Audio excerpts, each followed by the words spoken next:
Hi! In front of me is Motorola Moto G62 5G, and today I would like to show you how you can connect it using Bluetooth.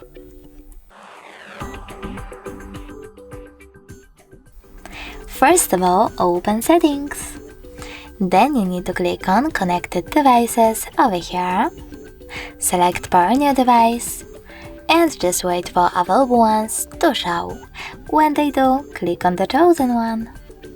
Now, in order to connect, you need to select pair in this pop-up and wait for the other device to do the same. Now, after a couple of seconds, my smartphones were successfully connected. In order to disconnect them, click on this gear icon next to chosen device and click on Forget. Lastly, choose Forget Device in the pop-up.